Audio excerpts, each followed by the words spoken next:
ನಮಸ್ಕಾರ sir. So ನಾನು doctor Vijayanand ಅಂತ. Welcome to our programme sir.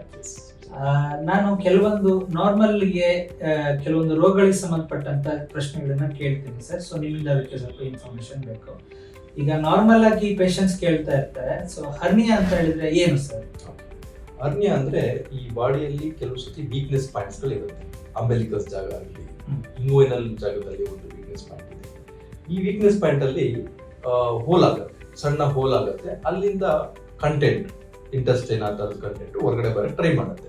ಅದನ್ನ ಹರ್ನಿಯಾ ಅಂತ ಕರಿತೀವಿ. ಸೊ ಯಾರಿಗೆ ಈ ಕಾಯಿಲೆ ಬರ್ಬೋದು ಸರ್ ಯೂಶಲಿ? ಅಂದ್ರೆ ಆ ತರದ್ ಏನಾದ್ರು ಏಜ್ ಗ್ರೂಪ್ ಇದೆಯಾ ಅಥವಾ ಬೇರೆಯವ್ರು ಮಾಡುವಂತ ಕೆಲಸ ಏನಾದ್ರು? ಇಲ್ಲಿ ತುಂಬಾ ವೆರೈಟೀಸ್ ಆಫ್ ಹರ್ನಿಯಾ ಇದೆ. ಮಕ್ಕಳಲ್ಲಿ ಬರೋಂತ ಹರ್ನಿಯಾ ಇದೆ, ಮಿಡ್ಲ್ ಏಜ್ ಅಲ್ಲಿ ಬರೋಂತ ಹರ್ನಿಯಾ ಇದೆ, ಓಲ್ಡ್ ಏಜ್ ಅಲ್ಲಿ ಬರೋಂತ ಹರ್ನಿಯಾಗಳಿದೆ. ಆಮೇಲೆ ಟೈಪ್ಸ್ ಆಫ್ ಹರ್ನಿಯಾ ಇದೆ. Umbilical hernia, inguinal hernia, lumbar hernia ಅಂತ ವೆರೈಟೀಸ್ ಆಫ್ ಟೈಪ್ಸ್ ಇದೆ. ಸೊ ಇದನ್ನೆಲ್ಲ ನಾವು ಡಯಾಗ್ನೋಸ್ ಮಾಡ್ಬೇಕಂದ್ರೆ ನಾವು ನೋಡಿದ್ರೆ ಇದನ್ನ ಡಯಾಗ್ನೋಸ್ ಮಾಡಕ್ ಸಾಧ್ಯ ಆಗುತ್ತೆ. ಓಕೆ, ಅಂದ್ರೆ ಪೇಷಂಟ್ ಅವರು ಯಾವ ಕಂಡೀಷನ್ ಇದ್ದಾಗ ಅಥವಾ ಯಾವಾಗ ನಿಮ್ಮನ್ನ ನೋಡ್ಬೇಕು ಅಂತ ನೀವು ಸೂಚಿಸ್ತೀರಾ? ಹೊಟ್ಟೆಲಿ ಎಲ್ಲಾದ್ರೂ ಒಂದ್ ಕಡೆ ಬಲ್ಜ್ ಇದೆ ಅಂತ ಅಂದ್ರೆ, ಎಲ್ಲೋ ಒಂದ್ ಕಡೆ ಊದ್ಕೊಂತ ಇದೆ, ಅಬ್ನಾರ್ಮಲ್. ಈಗ ನಾರ್ಮಲ್ ಆಗಿ ಅವ್ರಿಗೆ ಗೊತ್ತಿರುತ್ತೆ, ಎಲ್ಲೋ ಒಂದ್ ಕಡೆ ಊತ ಇದೆ ಅಂತ ಅಂದಾಗ ಆಬ್ವಿಯಸ್ಲಿ ಅದನ್ನ ನೆಗ್ಲೆಕ್ಟ್ ಮಾಡೋದು ಬೇಡ. ಈ ಹರ್ನಿಯಾದ ಸ್ಪೆಷಾಲಿಟಿ ಏನಂತಂದ್ರೆ ಈ ಊತ ಹೋಗುತ್ತೆ ಬರುತ್ತೆ. ಇದು ಕಾಫ್ ಇಂಪಲ್ಸ್ ಅಂತ ನಾವು ಕರಿತೀವಿ. ಕೆಮ್ಮಿದ್ರೆ ಅಥವಾ ಭಾರ ಎತ್ತಿದ್ರೆ, ಮೋಷನ್ ಹೋಗ್ಬೇಕಾದ್ರೆ ಮೂಕಿರುತ್ತೆ, ಇದೇನ್ ಮಾಡುತ್ತೆ ಹೊರಗಡೆ ಬರುತ್ತೆ, ಇಲ್ಲ ಟೈಮಲ್ಲಿ ಒಳಗಡೆ.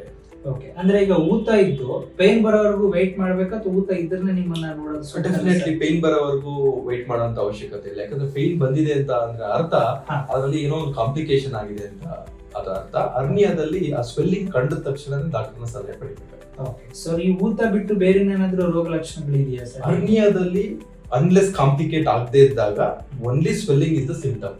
ಅಂದ್ರೆ ಊತ ಬಿಟ್ರೆ ಏನೂ ಇರೋದಿಲ್ಲ. ಕಾಂಪ್ಲಿಕೇಟ್ ಆಗಿದೆ ಅಂದ್ರೆ ಏನು? ಆ ಒಂದು ಈ ಹರ್ನಿಯಾದ ಹೋಲ್ ಅಲ್ಲಿ ಇಂಟೆಸ್ಟೈನ್ ಬಂದು ಸ್ಟಕ್ ಆಯ್ತು ಅಥವಾ ಒಮೆಂಟಮ್ ಬಂದು ಸ್ಟಕ್ ಆಯ್ತು ಅಂದಾಗ ಪೇಷಂಟ್ ಗೆ ತುಂಬಾ ತಡ್ಕೊಳಕ್ಕಾಗಷ್ಟು ನೋವಿರುತ್ತೆ. ಅವಾಗ ಆಬ್ವಿಯಸ್ಲಿ ಅವರು ಎಮರ್ಜೆನ್ಸಿಗೆ ಬರೋಂತ ಪರಿಸ್ಥಿತಿ ಬರ್ತಾರೆ. ಕೆಲವು ಸತಿ ಇಂಟೆಸ್ಟೈನ್ ಆದ್ರೂ ಸ್ಟಕ್ ಆಯ್ತು ಅಂದ್ರೆ ವಾಮಿಟಿಂಗ್ ಬರೋಂಥದ್ದು, ಈ ತರ ಎಲ್ಲ ಕೆಲವು ಸಿಂಪ್ಟಮ್ಸ್ ಆಗುತ್ತೆ.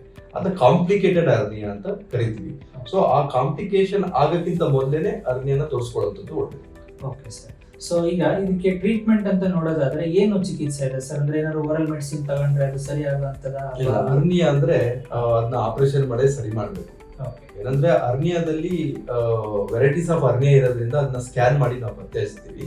ಅದಾದ್ಮೇಲೆ ಆಪರೇಷನ್ ಅಷ್ಟೇ ಅದಕ್ಕೆ ಚಿಕಿತ್ಸೆ. ಯಾವ ಮೆಡಿಸಿನ್ ಇಂದನೂ ಹರ್ನಿಯಾ ವಾಸಿ ಆಗಲ್ಲ. ಸೊ ಈಗ ಆಪರೇಷನ್ ಅಂತ ನೋಡೋದಾದ್ರೆ ಕೆಲವೊಂದ್ ಕಡೆ ಅವ್ರು ಕೇಳಿರ್ತಾರೆ ಮೆಶ್ ಹಾಕ್ಬೇಕು, ಆಪರೇಷನ್ ಮಾಡ್ಬೇಕು ಅಂತ. ಏನ್ ಸರ್ ಅದು ಮೆಶ್ ಅಂತ ಹೇಳಿದ್ರೆ ಏನು ಹರ್ನಿಯಾ? ಸೊ ಈಗ ನಾನು ಆಗ್ಲೇ ಹೇಳ್ದಂಗೆ ಹರ್ನಿಯಾ ಅಂದ್ರೆ ಒಂದು ಹೋಲ್ ಅಥವಾ ವೀಕ್ನೆಸ್. ಆ ವೀಕ್ನೆಸ್ ಮಸಲ್ ವೀಕ್ನೆಸ್ ಇಂದ ಆಗಿರುತ್ತೆ.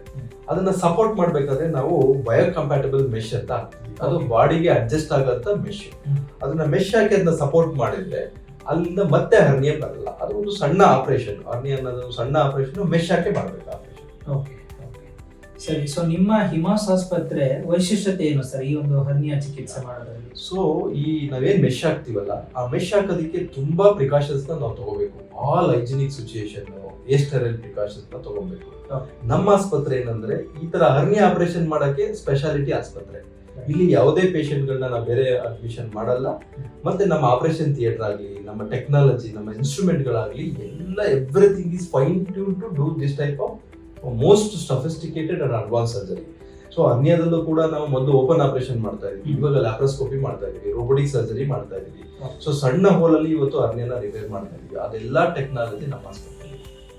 ಓಕೆ, ಸೊ ಯಾರಾದ್ರೂ ಈ ತರ ಏನಾದ್ರು ಬಾಡಿಯಲ್ಲಿ, ಹೊಟ್ಟೆಯಲ್ಲಿ ಅಥವಾ ಕೆಳಭಾಗದ ಹೊಟ್ಟೆಯಲ್ಲಿ ಏನಾದ್ರು ಊತ ಇದ್ರೆ ಸೊ ಅದನ್ನ ಏನು ಅಂತ ಪತ್ತೆ ಹಚ್ಚಲಿಕ್ಕೆ ಮತ್ತು ಫರ್ದರ್ ಇನ್ವೆಸ್ಟಿಗೇಷನ್ ಮತ್ತು ಟ್ರೀಟ್ಮೆಂಟ್ಗೆ ಹಿಮಾಸ್ ಹಾಸ್ಪಿಟಲ್ ಅಲ್ಲಿ ಡಾಕ್ಟರ್ ಹರೀಶ್ ಅಂತ ಅವೈಲೇಬಲ್ ಇರ್ತಾರೆ. Is the chief consultant laparoscopic surgeon and the founder and director of this Himas hospital.